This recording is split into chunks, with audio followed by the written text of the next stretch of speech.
Logos FM. Brut de décoffrage sur Logos FM avec Mathieu. Votre rendez-vous rénovation et construction en partenariat avec la Fédération française du bâtiment. Aujourd'hui, j'ai le plaisir de recevoir Sylvie Soulas, la dirigeante du cabinet d'architecture et d'urbanisme Sylvie Soulas. Bonjour. Bonjour. Bonjour Mathieu. Enchanté Sylvie. Enchanté. Dites-nous, architecte, c'est quoi le métier d'architecte ?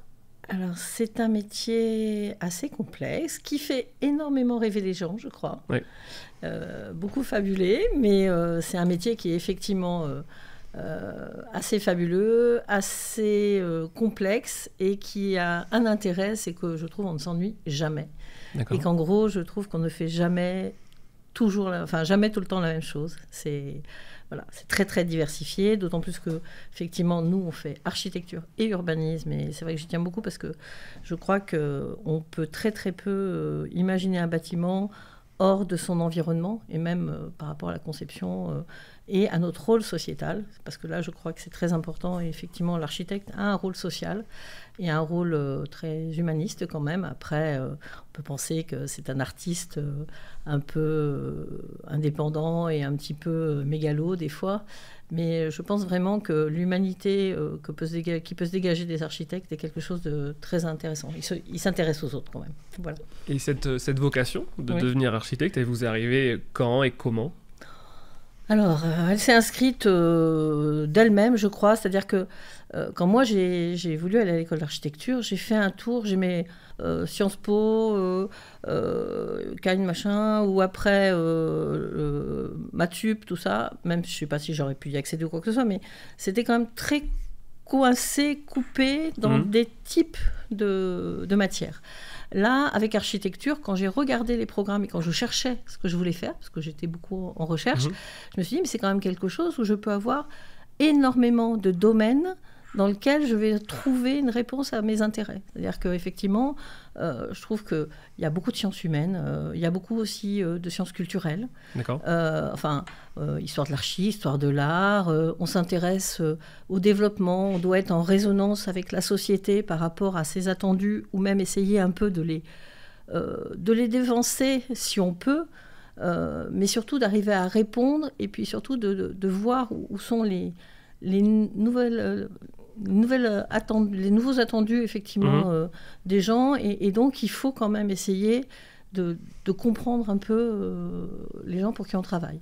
D'accord. Les usagers, alors que ce soit le personnel qui va travailler dans tel ou tel établissement, que ce soit dans l'habitation, les gens qui vont résider, et puis après, les gens qui vont vivre cette architecture au quotidien, ne serait-ce qu'en passant à côté, ou parce qu'ils structurent une ville et qu'ils structurent leur vie du quotidien.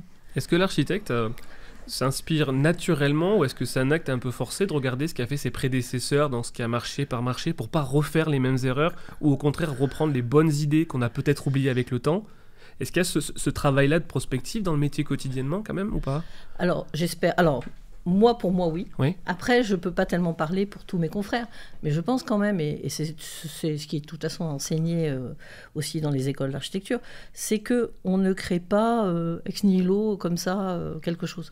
C'est pour ça que je vous dis que moi, ce qui m'intéresse, c'est quand même de regarder ce qui existe autour, ce qui a pu être fait, et puis au-delà de ce qui existe dans un quartier, ce qui a pu être fait en architecture ailleurs, comment on a répondu à telle et telle question.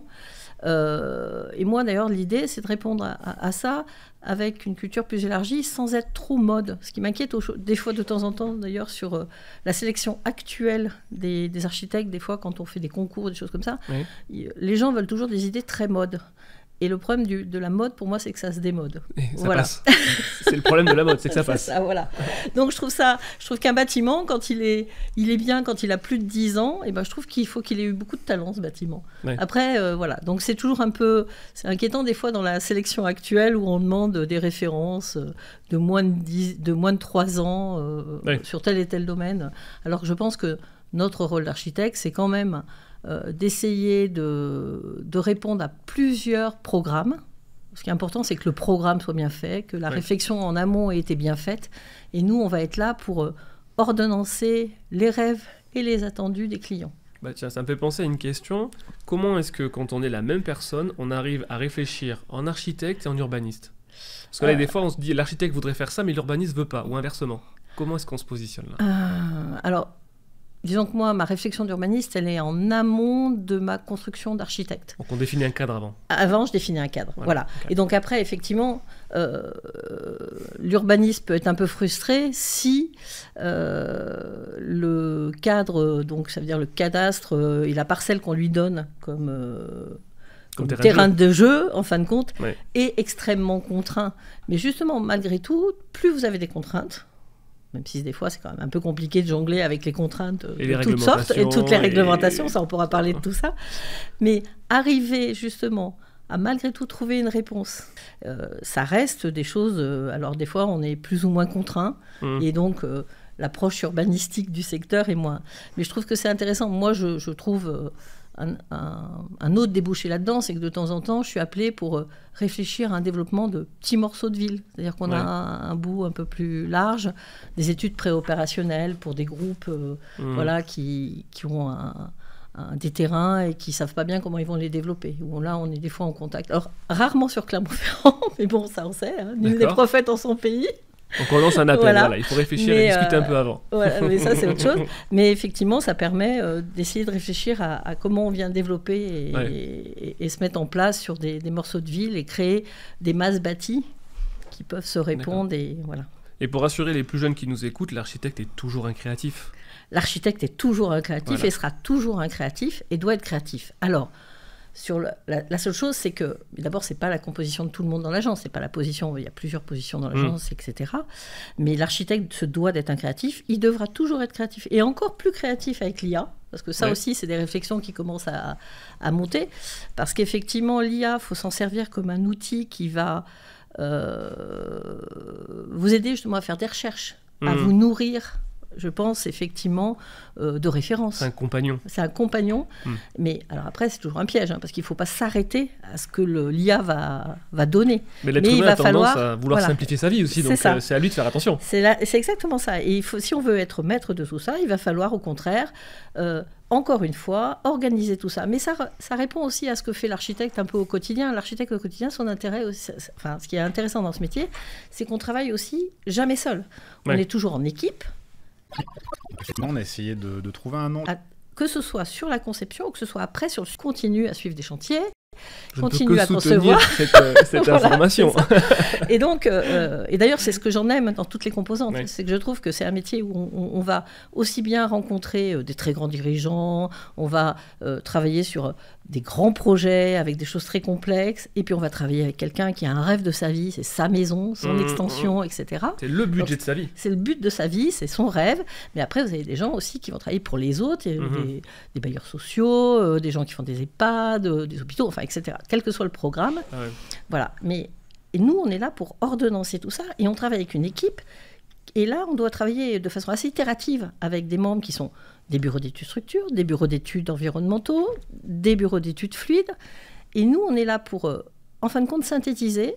D'ailleurs, moi, j'interviens à Polytech sur un sujet qui est le travail de synthèse, d'ailleurs, des étudiants de Polytech, qui sont des ingénieurs à la base, mais qui... on est là pour essayer de trouver un discours commun. Même. Oui, maintenant, il y a même éventuellement des doubles cursus. Mais l'idée, c'est de pouvoir trouver un dialogue commun, parce que ce qui est toujours compliqué aussi, c'est de trouver une même acceptation sur les thèmes que chacun emploie. Parce qu'on a tous nos jargons, un peu. Voilà. Donc là, c'est de travailler ensemble. Et puis l'idée, c'est de bien inspirer les dire, c'est qu'on ne peut pas travailler chacun de notre côté. On doit être là au service d'un projet. D'un projet qui est pour des gens. Enfin, au final, c'est ça quand même. Voilà. Après, donc je pense que c'est toujours... Enfin, pour moi, ce qui soutient, c'est quand même... Et je suis toujours très contente quand je vois... J'avais fait, il y a très très longtemps, un collège, et j'étais très heureuse. Il y avait l'espèce de livre d'or qui avait été mis là. Alors, le proviseur, les profs étaient contents de leur... Et les petits qui étaient là disaient « C'est génial, on a l'impression qu'on est dans une université tellement c'est bien. » Parce que ça les faisait rêver, l'idée de l'université. Voilà. Une université même américaine. C'est ça, vraiment. Et donc, ils étaient très contents. Donc, c'est un métier à gratification. Par contre, c'est un métier aussi à responsabilité. Mais... je crois que voilà, être responsable de ce qu'on fait, c'est toujours bien. Enfin, moi, je trouve ça très intéressant, et c'est un métier qui n'est jamais banal. Et l'architecte sur le chantier, ça se passe comment ? C'est ce chef d'orchestre du chantier ? Alors là aussi, d'abord, c'est une tranche qui est très agréable, parce qu'on retrouve après d'autres partenaires. Moi, je suis très, très attachée, et j'espère que on va pouvoir retisser des liens, parce que c'est vrai que les dernières années ont été un peu compliquées avec cette bataille permanente de l'argent, etc. Mais au moins retisser des liens avec les partenaires que sont les entreprises après, qu'on a sélectionné avec tout un processus avant, et arriver à faire en sorte que ces différents individus aussi arrivent eux aussi à trouver leur intérêt économique, mais en même temps retrouver une fierté d'avoir participé à un bâtiment collectif. Et là, moi, je pense toujours qu'un projet, il est bien quand il y a une bonne symbiose entre le maître d'ouvrage, le maître d'œuvre, les entreprises qui ont participé et qui elles-mêmes peuvent être fières d'avoir participé à ce bâtiment et qu'elles ont trouvé, elles aussi, un équilibre et une symbiose entre elles. Elles apportent aussi leurs compétences. Elles apportent leurs compétences. Mais la symbiose, je pense que c'est le bon mot, en fait. Voilà, c'est ça. Moi, j'adore l'idée de la compétence. C'est-à-dire que moi, on reste des généralistes, les architectes. Alors, ce qui est de plus en plus... qui intéresse peut-être beaucoup les jeunes, mais je vais vous parler de complexité, mais c'est vrai qu'on a encore complexité. On est de plus en plus, je pense, sollicité dans plein de domaines. C'est-à-dire, effectivement, tous ces domaines de développement durable, alors, on dit nouveaux matériaux, les matériaux dits biosourcés. C'est des anciens matériaux qu'on a remis au goût du jour. C'est des anciens matériaux qu'on a, parce que quand on me parle de paille, de trucs et tout ça, je me dis, bon, bah oui, mais c'est vieux comme le monde. La terre, oui, le pisé, qu'est-ce que c'est? Voilà. Moi, je suis assez attachée à tout ce qui est chanvre et développement du chanvre. Bien sûr. Voilà. Et je pense que c'est des matériaux qui sont...